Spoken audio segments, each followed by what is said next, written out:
Let's go out to Dove Valley right now. Oh, sure. And talk to Denver Post beat writer, covers the Denver Broncos, Troy Renck. Hey, Troy, how you doing? Great. Good, guys. How are you? So Woody thinks Peyton Manning shouldn't play on Monday night. What do you think? He'll be fine. I mean, he's dealt with that thigh injury that he sustained from dehydration in the Chargers game. I talked to Demaryius Thomas about him. He said he looked sharp. We saw Peyton in the open viewing period today, Les, and he was throwing the ball well. I mean, there's no concern. Now, I guess if you wanted to sit him, you could. I cannot see any scenario when they do that. He's moving. He's progressing nicely. There's no indication that he would be limited right now. Troy, I'm going to send you a text, Troy, of why this game means absolutely nothing. And I've already explained it to Les, and I'll explain it to you. There's no way they can be anything but the number 2 seed if they beat Oakland. Did you hear what I said? So I heard you. So you were going to send me a text on it or a tweet? I had lost the last part there. I'm going to send you a text and explain to you why this game is meaningless and Peyton shouldn't play, because if the Broncos beat Oakland, nobody else can be the number 2 seed. So he's advocating that Peyton sits down because the game doesn't matter. Yeah, no, I understand that argument. And if Peyton were, if there was a question whether he would play, I think that would be taken into consideration. I just think if you go back through his history, any time that Manning's been on a team where they rested players, it hasn't gone particularly well. I mean, if the most he might rest would be a half. Certainly next week at Oakland would set up for that type of situation. I just can't see on Monday night, unless Peyton's thigh gets worse or he, becomes ill again, I can't see him sitting out a primetime game. Because for me, Woody, here's the counter argument. That game at Cincinnati, in the cold, on the road, primetime, hostile crowd, that's a great preview of what you would face in New England. It's better to get over those kind of mental issues there than to hold him out. I just don't see a scenario where they hold him out unless they feel like he's compromised enough where he'd be risking you and injury. I go on the road together. They know what it's like to play in New England in the cold, at night, in front of a hostile crowd. So that's my comment and response. I do have an important question for you.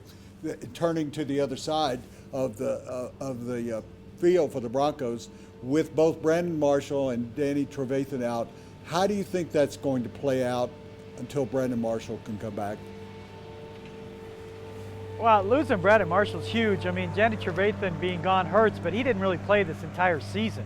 And so, talking to players, Brandon Marshall's absence will be felt. He's played a Pro Bowl. He's had a Pro Bowl caliber season, leads the team in tackles by a wide margin. So how will they address that, Woody? I think it's going to be a combination of guys. Todd Davis, the kid they claimed off waivers from Sacramento State a month ago. They claimed him from the Saints. Look for him to be in there a good chunk and share time with Corey Nelson. I think you could see a little bit of Lamine Barrow, but the guess now is that you're going to see Corey Nelson, the rookie from Oklahoma, and Todd Davis getting the bulk of the snaps.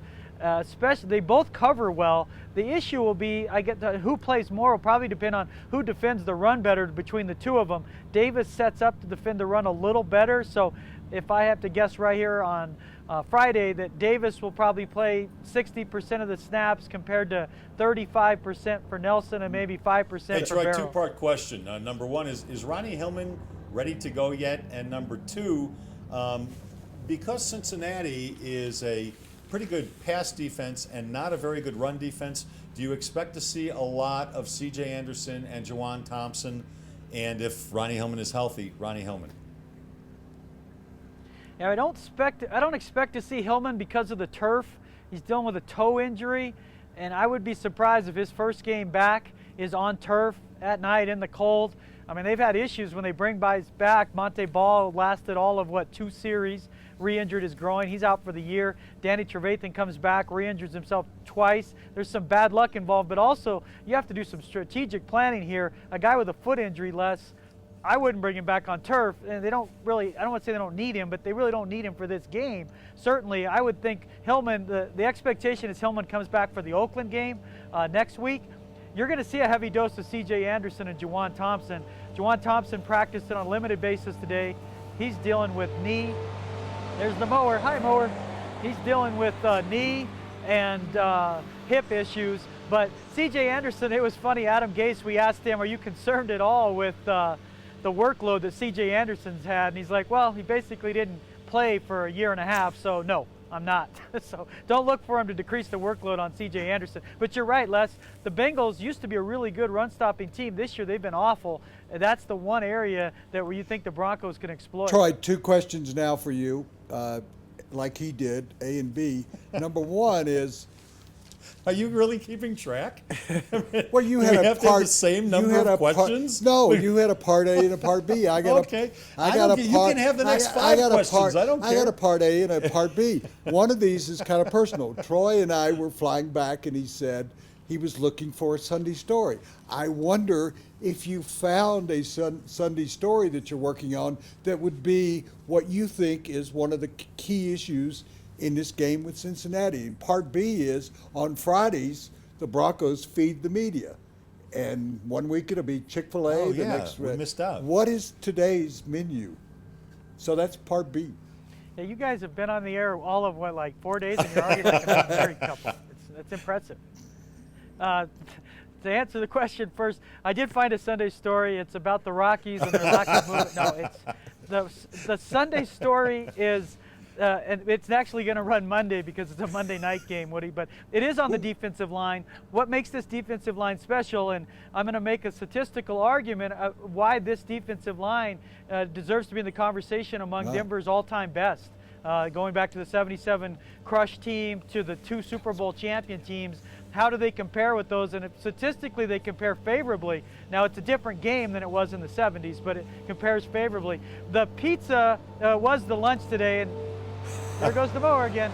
And to no one's surprise, the pizza was Papa John's. I'm still trying to figure out why that was, but to no one's surprise, it was Papa John's. That's the first time I believe we had pizza. We've had Panera, we've had Illegal Pete's, we've had Noodles and Company. Yeah, they do a really good job here on Fridays of feeding us. Chick-fil-A. I think I could have Chick-fil-A. Troy, And are Papa you being John's. paid Every for day of mentioning my all life. of these companies? I mean, what's the deal here? Well, I asked mean, you. I asked you. Yeah. I'm trying to help you. I'm trying to help you guys out to get more sponsors. It's just a way. I'm just greasing the rails, if you will, Les.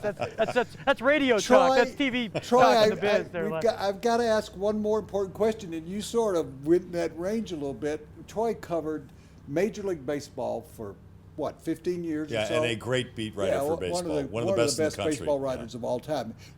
Troy, the latest speculation I've gotten, and I've gotten it from a real good source, is that the Oakland A's are making a move for Troy Tulowitzki. What would you think about a deal maybe involving some of the prospects that the A's have gotten in all of these 8 trades that they've made of recent?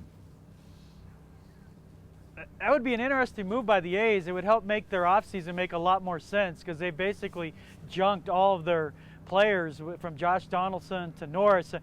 The A's have young pitching. Woody, they have 4th, 5th type starters, 3rd starters. I can't imagine they'd give up Sonny Gray or someone of that ilk, but they have young pitching in the farm system, and they have guys that you would want in an. You look at the player like the infielders they've had in the past, the young guys. They have enough young guys probably to pull that off. It would surprise me if there wouldn't be some money concessions made though, because Tulo's got $116.5 million remaining. But the Rockies, I mean, they've made a dangerous Watch out for the mower. stall pattern. Hey, there you go. There goes the mower. Next time we're going to interview that guy. I think, and that's a Toro as we're discussing name brands. Toro, great for all lawns and all seasons.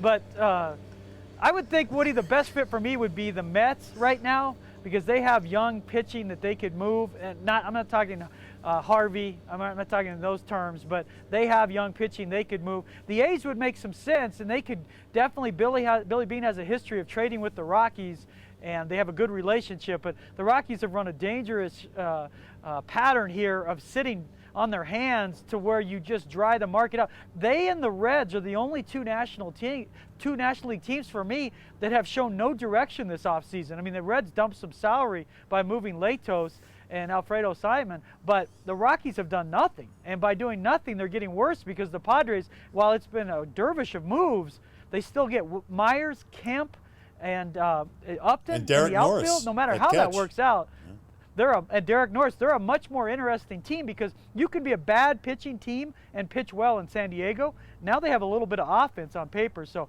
why the Rockies aren't trying to aggressively move Justin Morneau, Willeen Rosario, and Tulo and/or Cargo, I have no idea. Maybe they are, but they have got to move. You're better off cutting down and rebuilding around younger players than trying to stay at 70 to 75 wins with guys that it just seems like a limited future, especially Rosario and Morneau. I would have traded Troy, those guys weeks I want to ago. take this full circle. By the way, I love watching you talk baseball with goalposts over your shoulder. I want to take it back full circle to Peyton Manning. This has been a point of contention with Woody and I for the last couple of days now. If John Elway or John Fox went to Peyton Manning, a healthy Peyton Manning, and said, we don't want you to play Monday night in Cincinnati in prime time, even though there's a lot at stake still, what do you think Peyton Manning would say?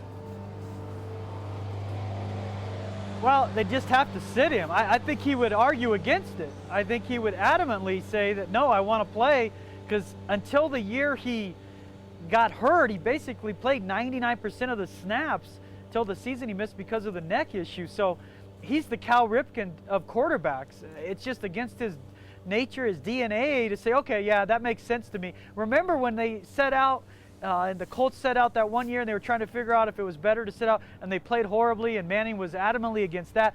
It's just not in his DNA to accept, oh yeah, rest is better for me. Now, again, unless he's more hurt than we realize, or if he's compromised and knows that by playing on Monday, he's jeopardizing the playoffs. That's a different scenario. We have no indication that that's the case. None at all. That they've been limiting him in the last 3 to 4 weeks of practice. They limit him 1 day a week. This week really isn't any different other than the fact he's actually on the injury report. So to answer your question, Les, I think he would fight it, but ultimately it would be their decision. I just don't think he would be happy. He's never happy when he's not playing. I just don't see him saying, yeah, that makes sense. If Peyton ain't happy, ain't nobody happy. We got to keep that guy happy. Troy, thanks a lot. That's Troy Renck, Broncos beat reporter for the Denver Post out at Dove.